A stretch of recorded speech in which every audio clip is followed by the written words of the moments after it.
There are cult classics, and then there are cult classics that simply become classics. First airing in 1993, Chris Carter's The X-Files falls into the latter category. With a mix of sci-fi and paranormal phenomena, The X-Files pioneered the true believer versus skeptic formula while exploring the unknown. Although evidence of aliens may still be elusive, there are many other unknowns we're all exploring as AI creeps into our everyday lives. I asked Chris Carter to help explore the impacts on employee and customer experience. No, this Chris Carter didn't create the X-Files, but we still dig in to the unknown. This week on Next in Queue, we discuss understanding employee experience and customer service, strategies for listening to employees, the role of AI in employee support, balancing efficiency and employee experience, customer choice and AI interactions, building personal connections in customer service, and rethinking employee experience in contact centers. Let's get to it.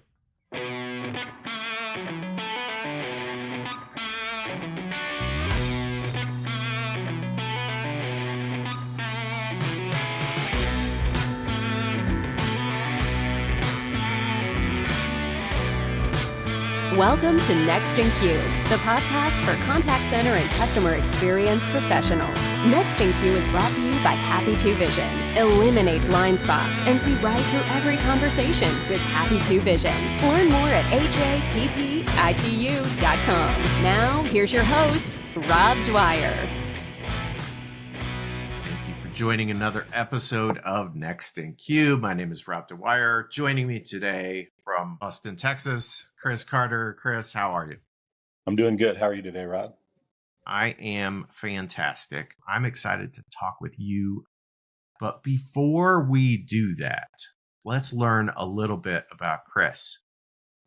Tell us about you. Other than the fact that you're in Austin, what should the audience know? I've been in this area for a long time, since 1979. It is a long time. I was here before a lot of the craziness started in Austin, the growth, as it were, and was here for the tech boom. And it's been a pretty exciting time to grow up in this area, I suppose. Yeah, I imagine the traffic patterns have changed pretty drastically. Oh, yeah. Traffic has always kind of been a problem because we had a government in place at the time that was not interested in growing this small little town, and wanted to keep it, our weird little vibe. And I can't remember who it was. It was in the news. Somebody was sitting on submissions for permitting, and they just were putting them aside. So here's all these permits, requests for, infrastructure improvements and things like that.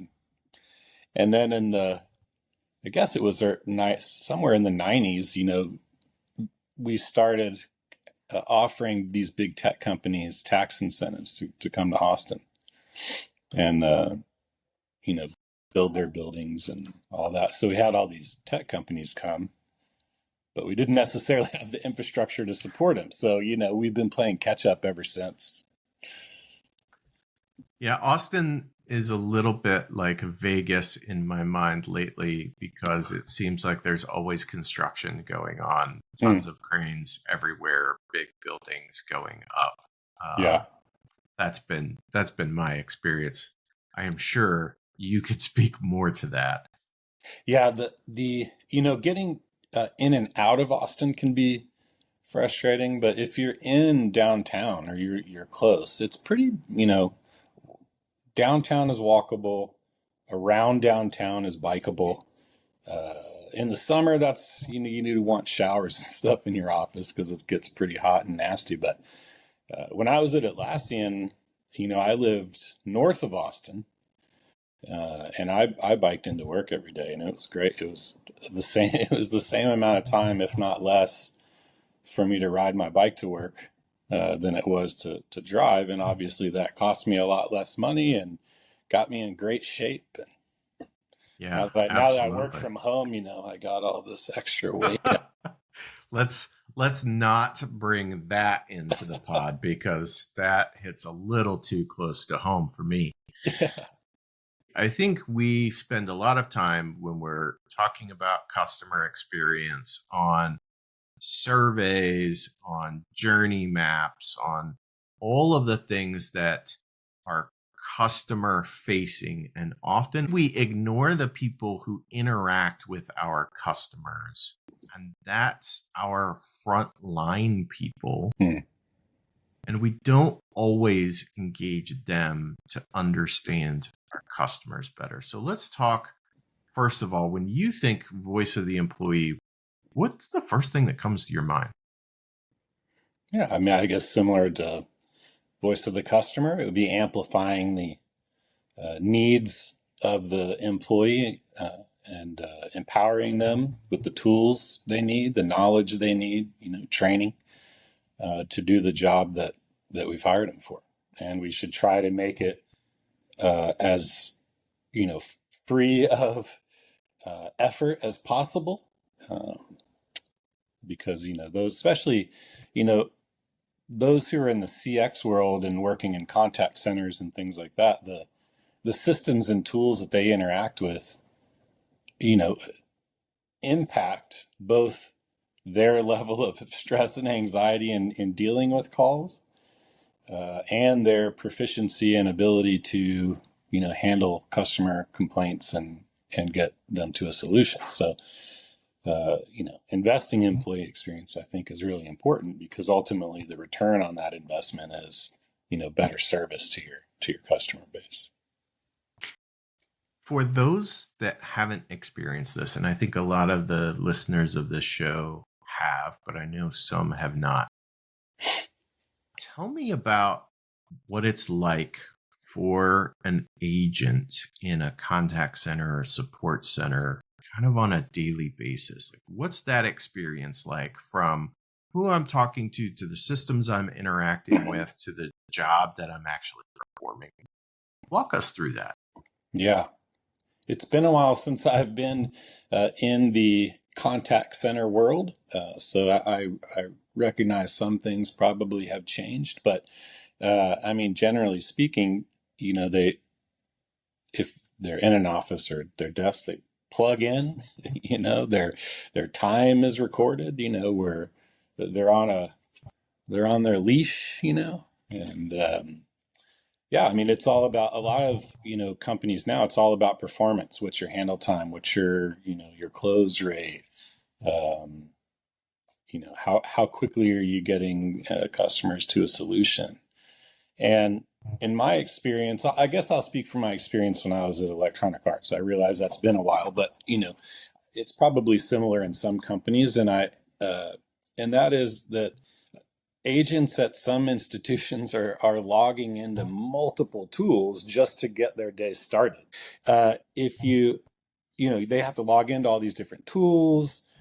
Each of them works a little differently depending on, the customer's issue. You might have to access this tool versus this tool. Knowledge management, at some companies is not great. That knowledge is not always updated. Uh, it's I know I'm not walking you through the day because it's been a while, but I think the pain points that employees that are on the front lines are experiencing, they're just like us, but they're dealing with people, generally speaking, that are very frustrated and they may not have the words or the language or, to communicate effectively, with these people when they're under pressure, or if they're having to jump around and search for stuff, or if they're too scripted, and then they get thrown off track. And, so all of these things can cause, anxiety and burnout and etc. So I think we need to get to a point to where, the person is there more as the support person is there more as an observer or an analyst in what's happening in the conversation. Like if you're chat support, as an example, you could have AI tools kind of doing scripting based on what they're getting from the customer. And then the advisor is more managing that conversation to make sure that it's accurate, to make sure that the right knowledge is linked in there, things like that. So it takes the pressure and the stress off of them, having to come up with all of the right words or go find the knowledge, or, you can use the AI agents to go find and source the knowledge and bring it up to the advisor.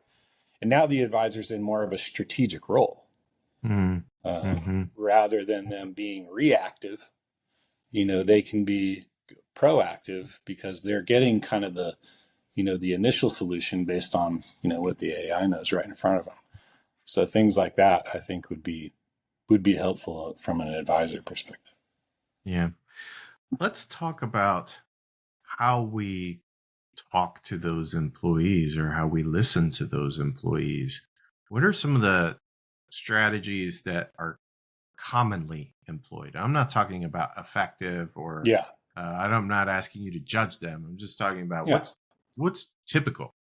Yeah. Surveys are typical. Coaching is typical. When I was an investment advisor at Janus, we had coaches that would listen to us remotely, and then they'd pull us aside for one-on-ones, and we'd review what happened in those calls, and then you'd get some sort of training and coaching around that. I don't know how many organizations are using that process, but I think it's a pretty well-known process in CX to do. Either side-by-sides or remote listening to calls. With the size of contact centers now, and the cost of headcount to be able to do that, I think it's a little challenging. It's a lot of calls to listen to.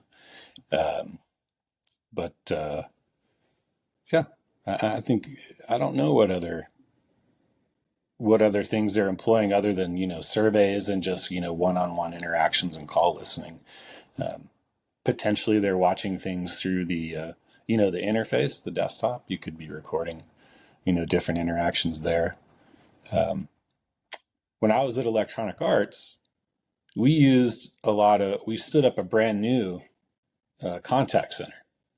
So prior to me starting, everything was outsourced. I think they might have had 2 full-time employees running external partners, to provide support. And their support was, their CSAT was like 55%, and, they won Worst Company in America 2 years in a row, and it wasn't good. So they created this organization. And I think I was one of the first, 30 or 60 employees in that. So I got to wear a lot of hats and see a lot of things and interact with a lot of the pieces. And one of the things that I liked was we were looking at the agent quantitative data, and rather than looking at it as a negative on performance if they were at a particular place, we looked at it as an opportunity to change their queue or partner them with a more proficient agent in the same area, just little things to move them around until they had the knowledge they needed to act efficiently.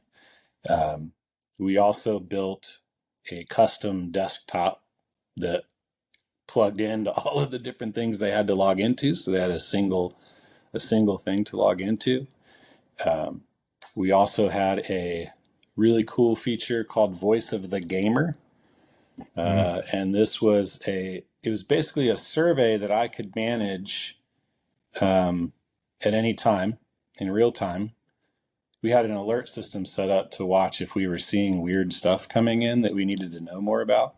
And I could action that Voice of the Gamer survey based on what the agent was doing on the desktop.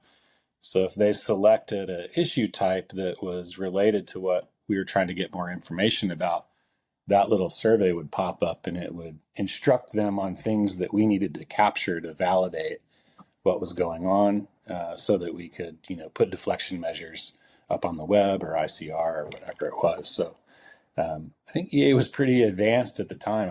I don't know that there were a lot of contact centers doing, maybe Apple, doing what we were doing at the time, and still not. I mean, where I am now, I think healthcare usually is behind the eight ball anyway, but they're putting a lot of investment in improving the experience now. So, I mean, let's go there in the healthcare space. I mean, how are you engaging employees to understand how to improve how they support customers today? What are some of the techniques that you're using to really mine your employees for ideas? mhm. Yeah. I mean, with technology now, it's we're definitely getting a lot of recommendations of, things that would be helpful and supportive for them as they're on the phones. I think some of it comes down to really it's like process and efficiency. Are calls being routed correctly? Do customers have, I think a big one is, do the customers have the information that they need to solve their own problems or answer their own questions Mm, prior to getting to, instead of having to go to support? We get a lot of feedback that shows that, customers are calling in upset about something that they potentially would not have been upset about had they been informed previously, and so advisors are having to get, they're receiving these calls all the time, and recommending, hey, we need to do this thing or do that thing. Unfortunately, our industry moves a little slow, but yeah, it's very much how do we improve this system? How do we improve, you know, um, the staffing? How do we improve, queue routing? How do we, I think we want to make it as, efficient as possible.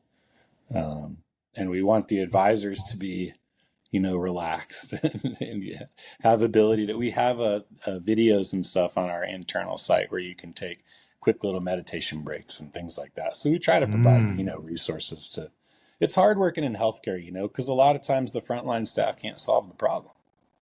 yeah. Just the nature of the insurance industry, and I think that can be challenging. You have an employer that chose a particular plan based on the price of that plan, and that plan is made a certain way, and that's just the way it is. And so, if somebody is having issues with a claim or a bill, or something not being paid or whatever the case, the advisor, if it's the way the plan was designed, there's not really much that advisor can do, and I think that's frustrating for them. They Yeah. want to help. They want to. They're empathetic. Most people in customer service are, very empathetic people. I think they care, and I know our people do for sure. And it's tough. I just had a conversation yesterday with someone who is not in this space. They are in a customer experience type of role, but it's an in person type of role. There's no contact center. And they were asking me some very pointed questions about contact center agents and how you support them. And you Hmm. just brought up something very interesting that I don't think we hear from a lot of contact centers. And that's a brief way to meditate or relax after, I would assume, a particularly stressful call. How do you put parameters and operationalize that? What does that look like? Because that seems like a really interesting concept that I think is uncommon. Yeah, I mean, I think now it's more on the advisor to take the opportunity. Uh, it would be cool. We had, again, at EA, we had talked about various things there to improve the support experience and the advisor experience, and actually the customer experience. Customers being able to play fun little games while they're waiting in the queue, if they're on chat, something like that.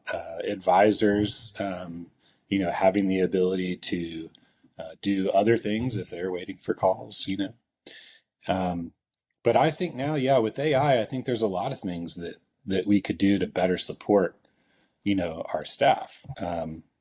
With AI listening to phone calls or watching chats, if a particular conversation seemed like it was heated or didn't end, maybe that AI could interrupt and take them out of the queue for a second and, allow them some kind of a break or a meditation or go take a stretch or, I think things like that would be really important. I hope that all of the deflection measures that we implement and reaping the benefits of AI by deflecting all of those things. I hope that drives CX leaders to give some of that time back to the advisors for something besides taking the contact. Like 3 chat concurrencies and, having to, take a call within however many seconds and stuff like that. Like, if we could staff in a way that we're still saving money from deflection efforts, but, maybe we could be saving more, but we want to invest in the employee experience. And let's figure out, ways that we can, make that a lot easier. This is a conversation that I also just recently had, and I am concerned that the more that we deflect the low-hanging fruit, and I don't have data to back this up, this is just my gut, but the more that we deflect the low-hanging fruit, the easier transactions in the spirit of efficiency in empowering agents to handle more complex issues, which there's something to be said, right? I get my brain working. I've got a problem to solve. That's certainly more interesting work. But it also potentially, in my mind, creates a situation where we don't have these easy interactions where I can de-stress. And if we aren't creating these cadences where we're giving people an opportunity to relax, to de-stress, whatever, that we're actually worsening that employee experience because they are stressed more throughout the day. Yeah. Do you have thoughts on that? I mean, it sounds like you're certainly hoping that we don't go that route, but do you have concerns that may actually happen in a lot of companies? Well, it's funny, I used to talk to CX leaders and I thought that tracking CSAT was kind of a funny idea, in that if you have a really high CSAT, in my mind, that means that you have a lot of calls that should be that the customer should be able to fix themselves, because CSAT is directly correlated with your resolution. So things that are resolved quicker, your first contact resolution things with short handle time and high satisfaction, probably shouldn't be taking any of those contacts. Those should all be automated. So then what's left? To your point, it's the harder issues, potentially more technical issues. They take longer to resolve, resolution takes longer, CSAT goes down. So you would end up having really you'd have a lower CSAT, but it wouldn't necessarily be bad if you're operating as efficient as you can. But also to your point, it stresses out advisors. I think we got to figure out, one, it's like, as a customer, I think I need to have less of an expectation on that advisor being able to resolve my issue if it's one of these very complicated things. How do we prepare or pre-frame appropriately to the customer that this is a technical issue that requires multiple people to look at it and investigate? And is that something that we could offload to more of like an AI that is doing research with the customer, gathering, more information and data from them, so that we can, get to a fix much quicker? Like, does the advisor need to be involved if the advisor can't do anything about it? Maybe they come on board first, with some empathy, what's going on, try to understand the situation better and set it up. Like, hey, what I'd like you to do is shuffle you over to this, feedback form or whatever, or feedback AI, and it's gonna leverage the information that we already know and ask you some questions so that it can try to figure out, what's going on, and if it's impacting a much larger customer base. And then for the quick stuff, again, I think I don't want to call customer service. Like I just want to, I want to be on my Mac and I want to be able to do whatever I want, and I don't want it to break, and I don't want to call customer service, and I don't want to go get on with their chat, and I want a seamless experience. And if I'm going to have a problem, I want them to figure out what it is before I do, and either fix it or meet me where I'm at. And I think that's a lot of what people are talking about now, is more of that proactive, because there is a point to which you would want to invest, in taking someone's contact. One reason would be if it's important to the business, obviously, to get whatever it is that the customer is trying to do. The other reason might be it's a great customer experience if I'm already going to take their contact anyway. If somebody's on the website and they're going around and you can start to see that they're frustrated and lost and, not sure where to go, intercept them, and because they're going to call you, or they're going to chat. So just take it, but meet them where they're at, and try to solve the issue. I think it would be great if it was a personal interaction. I know sometimes that's not necessarily cost effective, but I would argue that, if we can get to more personal experiences in this age of AI and leverage AI more as a resource, or like a buddy, somebody to help me troubleshoot and collaborate with, that will be better for everybody, because, there's a personal connection with your customer. That creates, some sort of, I guess, brand appreciation. And I like it when I'm talking to a real person, versus a computer, especially for some of the more difficult things. Mm-hmm. I wonder, you mentioned something, and I wonder if we look at the customer side and how this might play out. If I'm, as a human, fronting an interaction, and you've got a challenge that maybe I can't just solve right away, and I try to push you to a digital channel.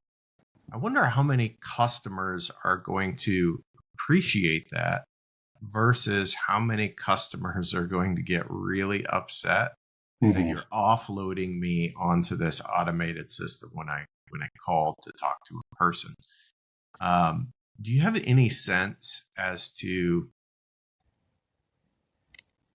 what the general sentiment is going to be if we take that approach? I think we should give people a choice. Maybe there are people that would rather chat, or maybe there are people that would rather talk to an AI versus a person. I think that's it's funny sometimes. We pigeonhole the customer into certain things based on business decisions to hit metrics to improve OpEx or drive revenue. But it can be really short-sighted. That could be more of like a short-term gain versus the long-term win. Because while I'm saving money by shoveling that customer off, maybe, and not giving them a choice, what does the retention look like for that customer over the long haul? Are you able to build a relationship with the customer, through an automated system? You're going to have to think about, your marketing team, maybe, or your brand team is going to have to really think about what are other things that, how else are we going to connect with our customer, if not at the point where, they really need our help. So I think you should give people a choice. I think another cool thing that was pitched around, I don't know if I could say who, but at a previous company that I worked for was being able to actually build a relationship with a specific advisor. So Mm-hmm. if you got paired with an advisor, maybe we used back end information and that we knew about both advisor and customer to align on maybe certain hobbies or around the same age or things like that. And then when you're in queue, you could choose. I want to speak to so and so, and then next time you come, we could tell you, "Hey, Mm-hmm. Rob's available. You're gonna have to wait 2 minutes, or you can talk to Steve right now." Oh, I liked working with Rob. I'm gonna talk to Rob. So now you've got this relationship that you've built with the person on the other end, and now you have a personal connection with the brand. And I think that's a much better experience, probably for both people too. You know? Yeah. It what that I think fosters is an experience that's much more like working with a much smaller company. It Yeah. feels like working with a smaller company. I know I live in a small town in a rural area. My ISP is actually a co-op. If I have to call Yeah. and talk with someone, I almost always get the same guy. It is probably 80 to 85% I'm going to talk to the same guy. Hmm. Luckily, I haven't had to talk to him in quite some time. So I should knock on some wood right now. But that fosters a certain level of confidence too in that individual because I've worked with them before. So there's a working history there. They understand what problems I've had in the past without having to necessarily dig into the notes, which Mm-hmm. is what you typically see in a support center or contact center of a larger operation. Every customer I talk to is new to me, Mm-hmm. even if they've talked to us a dozen times. For me, I got to go back and I got to, read through the history to understand what that journey has been like. Right. Whereas if I can operationally route to an assigned, it's almost like having an account manager. This is the Oh, right. person that takes care of you. It definitely feels more personal. There are some challenges associated with that, Mm-hmm. but there are potentially some long-term benefits that come with it. Well, I The can tell you question, back when we thought about it, it was technically extremely difficult, but I think today, I don't think it would be as hard. yeah, it's there are some questions that I would have too, and this would be something that I would want to keep a pulse on with my employees. Is while maybe I like talking to Chris because I feel like Chris does a great job every time I talk to him. Hmm. Chris may not like talking to me. That's true. And you also, I guess, you know that you may have to worry about. There's probably some issues that you'd have to worry about legally or HR wise. If somebody's just lonely and wants to contact support because they can talk to to Rob because he's just such a nice guy, and sometimes it's not as much of the issue with what's going on, but more just shooting the shit because Mm-hmm. Yeah. that. And that happens. It doesn't happen a lot, but it absolutely happens in contact centers. And then you get the creeps that call in. And um, that's a whole other issue that you certainly, although it'd be great if we could just always route them to a particular individual who was just going to shut that down. Mhm. How do we engage the employees to help us understand more of what we can do to better things? So we've talked about using AI Mhm. to help empower them. Um, we've talked about all the ways that we focus on efficiently trying to route the right people at the right time to the right people on the front line to help them. We've talked about um, hopefully making sure that when that customer ends up with them, that the customer has what they need so that Hmm. we can actually work with them. What are some of the other things that we can engage our employees with to try and understand how can we just make your life better? Because I feel like there are often uh, they're ignored sometimes when it comes to just making their life better. Oh yeah. Yeah. Before I, started doing more, strategy and research and analytics and that stuff, I had worked in call centers before. So yeah, familiar with some of that. Yeah, I think we should treat it as a collaborative relationship. You know, the tools to support the customer should include tools that allow the advisor to help inform the business on what could be improved or what could be worked on. How do I maybe talking about earlier, like understanding like which kinds of calls do I want to invest in versus which ones need to be eliminated, like bugs, technical stuff, or what can I automate, self-service, make it easier. The advisor is the subject matter expert. If they had the ability on the call when something happens to say after the call, drop that into one of those buckets, like, hey, here's an opportunity for automation, and we somehow grabbed that record and had access to the call and all the information, AHT.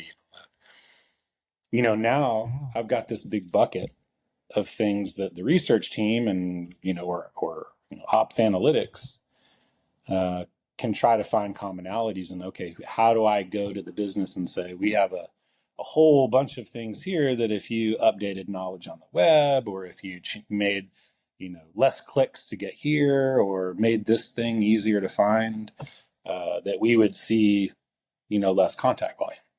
And so now the business has things they can prioritize to reduce operational expenses for support, improve customer experience, not having to contact support. But if they're part of that strategy, and we make them part of the team, I think number one, that just feels a lot better, than being the grunt on the front lines. Uh, and number two, I think, the technology that you could deploy to allow that, you could make it fun and interesting. There's so many technological advancements now than when I was on the phone or when I was at EA doing analytics and stuff for the contact center. I mean, yeah, there's so many cool things that you could do with an agent desktop. We could do things that make their job maybe a little bit more fun. And then, some of the guys I worked with at EA, the technical experience of these guys was almost equal to the engineers, that were in the other department. So, I think spend more time understanding who your agents are. What do you like to do on the side? What are your hobbies? What are your, Atlassian had this thing. It was like 20% time, where 20% of the time you could work on whatever it was that you wanted to work on. You could a project, you could work on a project that would support another department. You could do some kind of an analysis thing. You could, I don't know, write blogs. I used to write a lot of strategy stuff. So, I think things like that, like how do I leverage, the resources that I have, and how do I tap into these subject matter experts, to improve the experience? Because sometimes, us old guys at the top, we have an idea of like, this is how I did it. This is what, and I think there's people that do have the right mindset, but you got to listen to the front lines because they're the ones doing the job, engaging with the tools. They know how efficient they are. They're going to be able to be your biggest champions for improving not only their experience, but obviously the customers. Yeah, I love the idea that you just talked about, that 20% time. When you think about some of the challenges that companies have, so even just AI readiness, there's a lot of talk about customer facing bots and how we deflect. But a big gap for a lot of companies is my knowledge base. whether or not that is up to date. Mm. There are absolutely experts within your team that are probably willing to document things that are important to the business that Totally. they haven't had time to document because they haven't been given time. We don't have a dedicated resource for that. And so there's this gap in not in knowledge, but in documented knowledge Right. that is hindering the business from saying, well, we want to try to employ or adopt these specific tools to help relieve some pressure, make the customer experience better. Your team may have exactly who you need to help you get there. And I think far too often we focus on the employee and their role as opposed to what are some potential stretch assignments that we can provide to, number one, help them grow and potentially move into a different role. But number two, fix an existing problem that we have. Yeah, for sure. Yeah, we have a big effort going on right now around knowledge and improving knowledge for agents and proactively serving up knowledge to them, etc. I think one thing we could do is if the advisor is on a call where they're using a knowledge article that is incorrect, they tag it. And then if they know the solution and they provide it during the call, that's where you could leverage your like little co-pilot AI assistant to you could just say use the call to rewrite the article or something, and it rewrites it, and then they review it and approve it or edit it or whatever. So that's a way that you could do it quickly. Yeah, absolutely. Well, Chris, what else is on your mind that you wanted to share with the audience that we haven't had a chance to touch on today? Yeah, there's a lot of talk around this right now, and I think it's important, and it's about the employee experience and the contact center. And it's like, we've always looked at the contact center as a cost center, and I think that is a mistake. There's a lot of research out there that shows that a good employee experience drives good customer experience, revenue, etc. Harvard Business Review, there's a lot of, and I think, some of the things we talked about, leaning into the advisors and making them part of the team, giving them the tools that work, that is going to, and freeing them up with maybe these, AI assistants that they can use, these little co-pilots to collaborate with.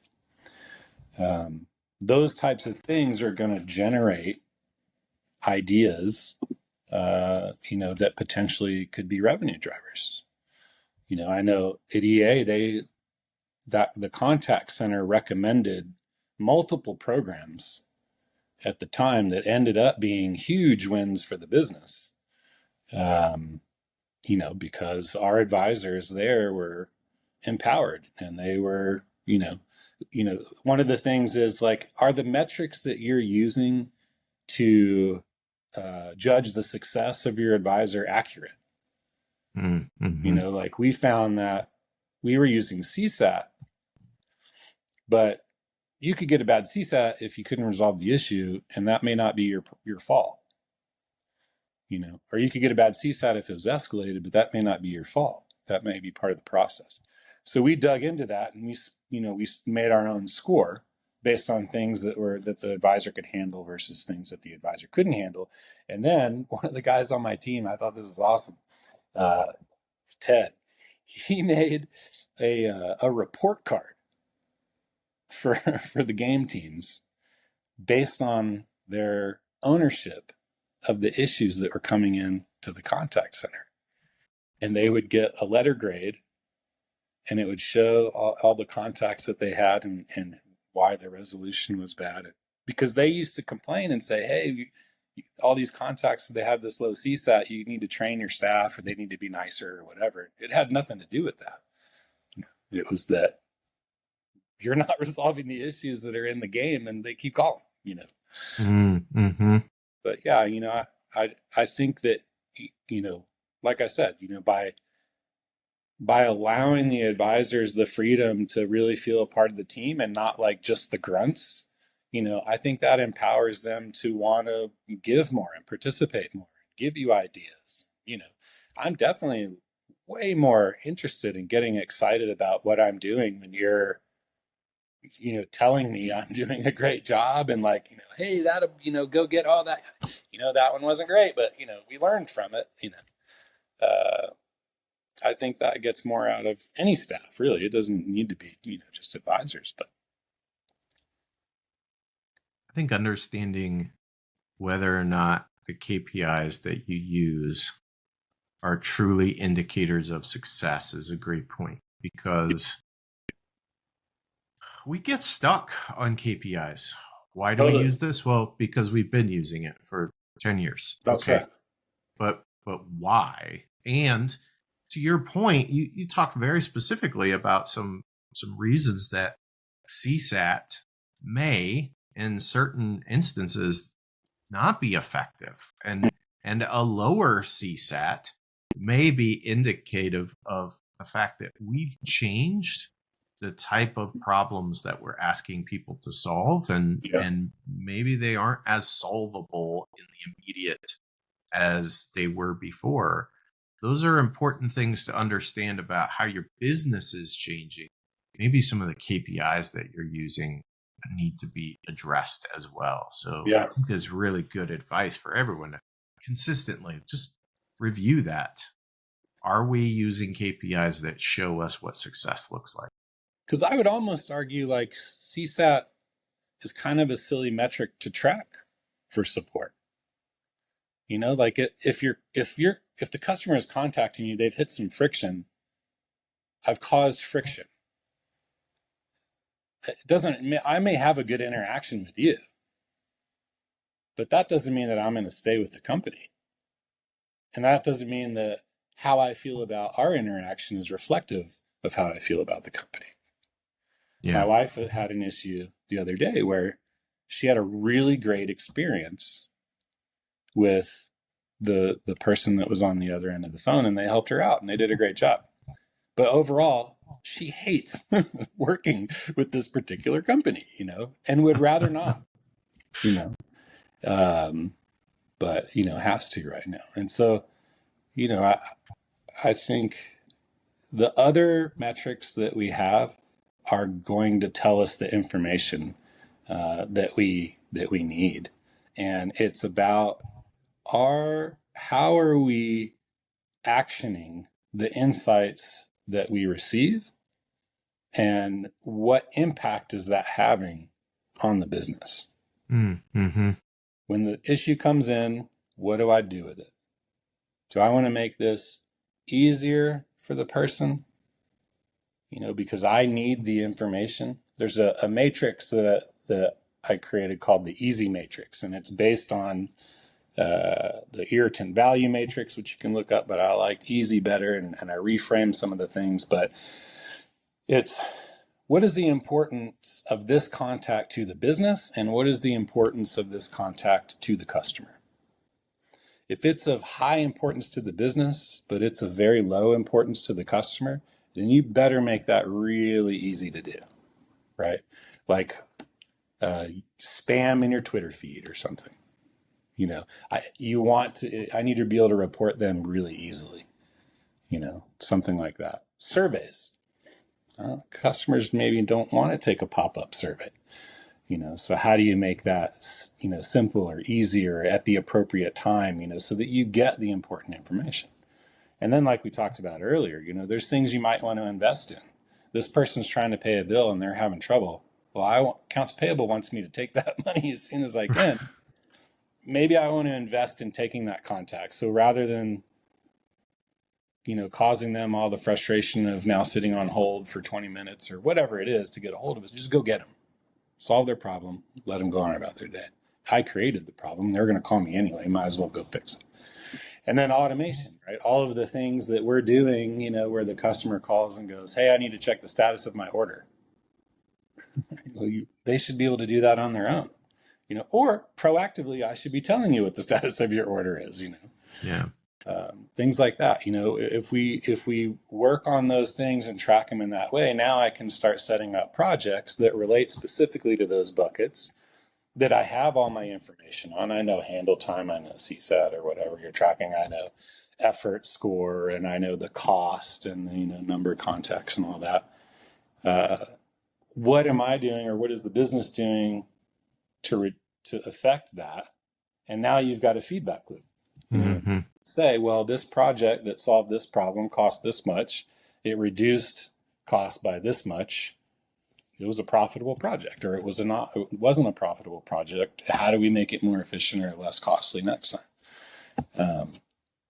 I think that would be a good way to go about it. I think people would be happier if it was, nice and smooth, and we knew, we were all aware of kind of what was going on.